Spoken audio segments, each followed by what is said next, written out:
Hey guys, this is chapter 10. You have malicious, mischief, which are the vocabulary words for the chapter title, and threshold, converge, and spigot. Malicious mischief, the act of purposely destroying the property of someone else's business. Jessie was all in knots. Evan was madder than ever at her, and she couldn't figure out why. He had said, "Do you want to call off the war?" And she had said, "Sure, let's call off the war," or something like that. That's what she'd meant to say. That's what she'd wanted to say. But what had she really said? She'd mentioned Megan. Oh, she almost spilled the beans that Megan gave her $104. But she hadn't. She'd kept her mouth shut just in time. Jessie smiled, remembering that. So why had Evan acted like that? What was the matter with him? Jessie lay down on her bed. The world was a confusing place, and she needed Evan to help her figure it out. If this was what fourth grade was going to be like, she may as well just give up now. And there was something else that was tying her up in knots. $208. It wasn't really hers. Megan had given it to her to make a donation.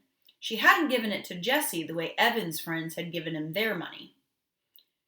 That still made her so mad when she thought about it. Oh, she just wanted to get even with him for saying that she didn't have any friends. So even though it looked like she had $208 in her lockbox, only half of that was money she could honestly call her own. Still, if push came to shove and she needed it all to win, sure, she'd use it all. This was war. But if she pretended like all that money was hers, hey, what if Evan has even more than that? If she lost, even with Megan's money, gulp, Jessie hadn't thought of that. If she lost, even with $208, if she lost, oh my gosh, winner takes all. She would lose all of her and Megan's money to Evan. How could Jessie explain to her friend, "You see, I took all the money I earned to help rescue animals and I lost it to my brother who's going to buy an iPod"? Megan would hate her. All the girls who were friends with Megan would hate her. And Evan already hated her, so that was that. Goodbye, fourth grade. Jessie felt desperation rise in her throat. How much money did Evan have? She had to find out. Jessie tiptoed upstairs to the attic office. She listened at the door. Her mother was on the phone. Then Jessie snuck downstairs. Evan was watching TV in the family room. Like a whisper, she crept back upstairs and into Evan's room. There was a strict rule in the Trustee house. No one was allowed in anyone's room without an express invitation. That was the term. It meant Jessie had to say, "Evan, can I come into your room?" And Evan had to say yes before she put even one toe over the line. So even though Evan's door was wide open, just crossing the threshold was a direct violation that carried a fine of $1. But that was the least of Jessie's concerns. She snuck over to Evan's bookshelf and picked up a carved cedar box. Evan's chosen souvenir from the summer family vacation. The orange-red wood of the box had a scene etched on the top of it, a sailboat sailing past the lighthouse while gulls flew overhead. The words "Bar Harbor, Maine" were painted in the sky, and the box had brass hinges and a clever latch. What it didn't have was a lock. Jessie flipped open the lid and immediately smelling the spicy, sharp scent of the wood. She couldn't believe her eyes. Her hands started pawing through the dollar bills. Dozens of them. There was a 10 and a bunch of 5s and more 1s than she could count. She sat on Evan's bed and quickly sorted out the money. Evan had $103.11. 89 cents less than she had. 89 cents. He could sell one lousy cup of lemonade tomorrow and beat her. And there was nothing she could do about it because she'd be at the beach. I can't let him win, she thought. I can't. She had gotten to the point where she couldn't even remember what had started the whole war. She couldn't even remember why it was so important to win in the first place. Now she just had to win. She messed up the money and stuffed it back into the box. That night in bed, she lay awake trying to think of some way to stop Evan from selling a single glass. Sometimes in the dark, dark thoughts come. Jessie had a very dark thought. The next morning was Sunday, and the rule in the Trusky house was that everyone could sleep in as late as he or she wanted. But Jessie woke to the sound of the electric garage door opening. She sat up in the bed and checked the clock. 8 a.m. Then she looked out her window just in time to see Evan pedaling away on his bike, his backpack on his back. She quickly dressed and hurried downstairs to the kitchen. Her mom was making scrambled eggs and toast. "Hi, Jessie. Want some?" she asked, pointing with her spatula at the pan of sizzling eggs. "No thanks," said Jessie. "I washed your blue bathing suit last night. It's hanging in the basement. What time are the Moriartys picking you up?" 9 o'clock, said Jessie. "Mom, where did Evan go?" "He went to the store to buy some lemonade mix."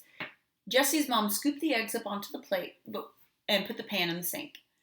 When she turned on the faucet, the pan hissed like an angry snake.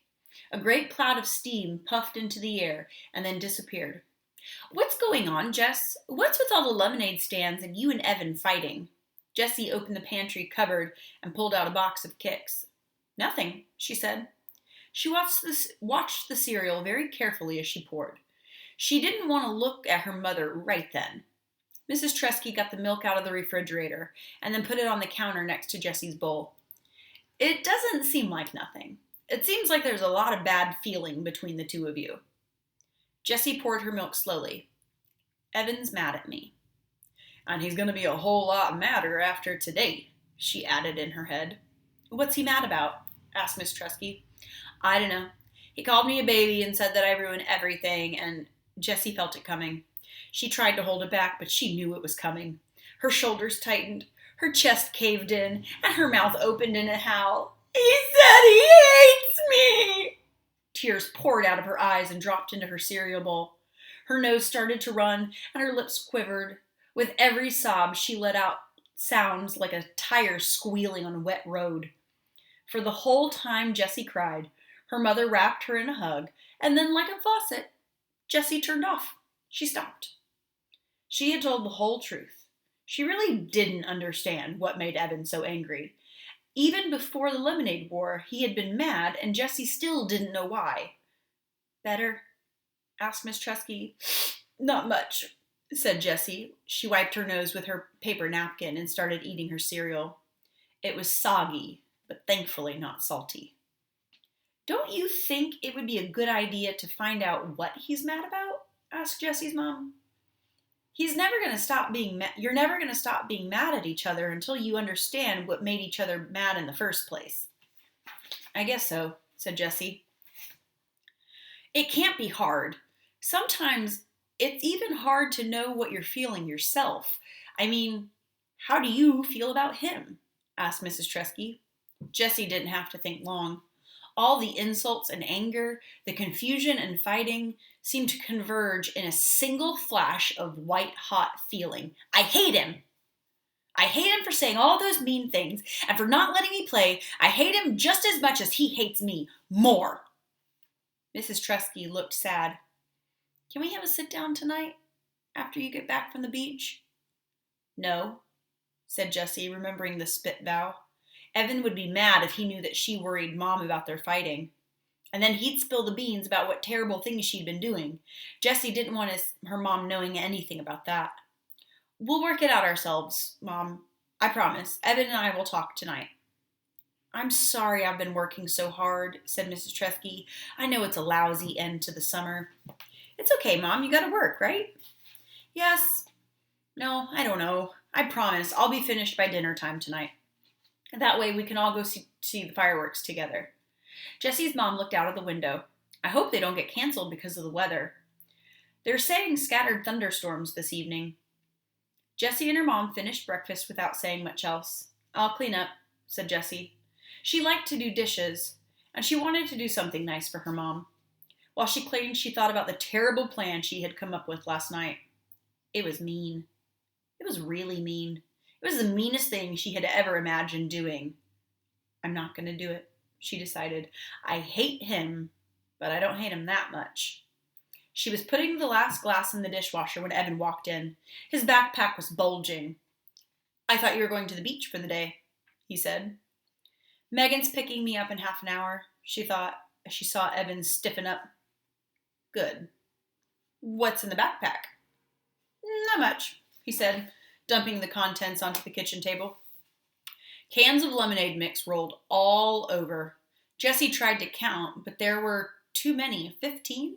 20? Holy macaroni, how many cans did you buy? 32, said Evan, starting to stack the cans in a pyramid.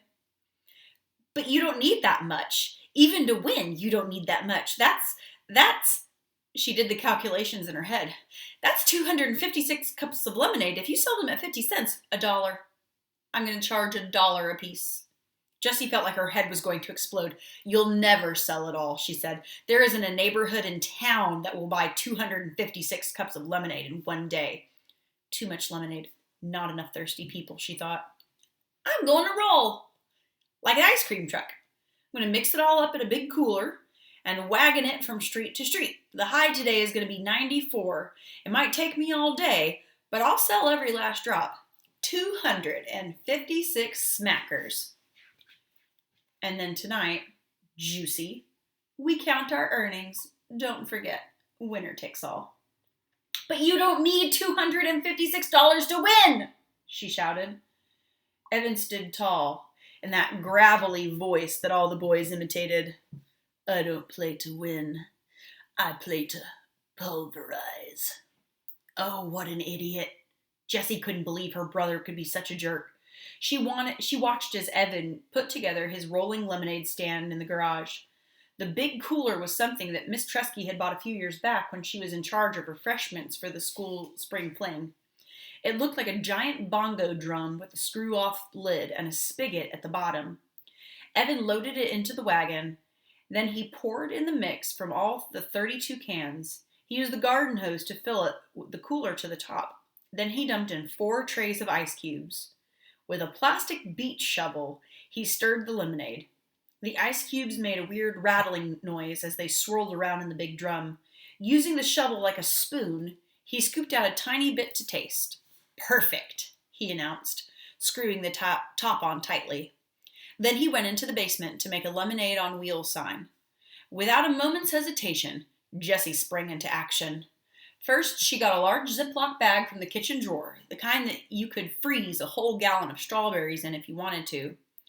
Then she held it up, upside down, and wide open over the fruit bowl. She gave the fruit bowl a solid knock, and Jessie was surprised how easy it was to catch the fruit flies that floated up from the bowl. It was like they wanted to die. She filled the bag and 2 more with flies and then hurried to the garage.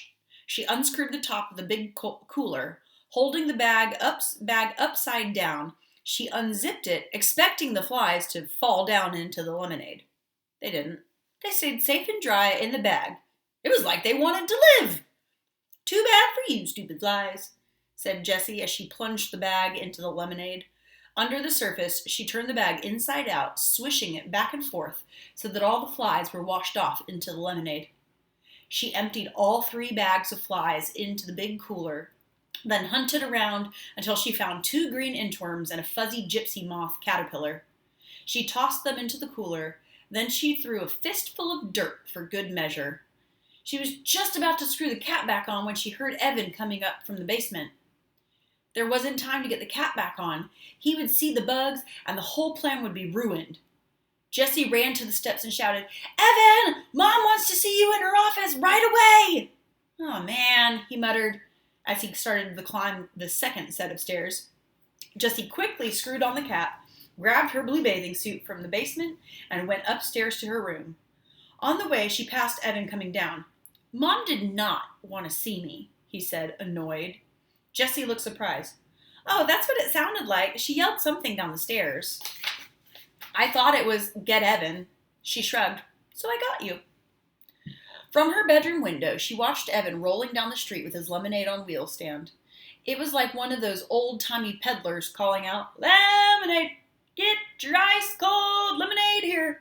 As he walked, for one lightning brief second, Jessie felt a stab of regret. She could see how hard she was straining to, or how hard he was straining to pull the heavy cooler. She knew that it was what it was like to stand in the hot sun selling lemonade, but the feeling snuffed out by the hurricane of anger she felt when she remembered Evan's gravelly voice. Pulverize. Jessie switched into her bathing suit, packed up her beach bag, and said a quick goodbye to her mother as the Moriartys pulled into the driveway. What a great day for the beach, her mother said. Have fun, and be home in time for the fireworks, okay? The fireworks. Yep. Jessie imagined there would be some fireworks tonight.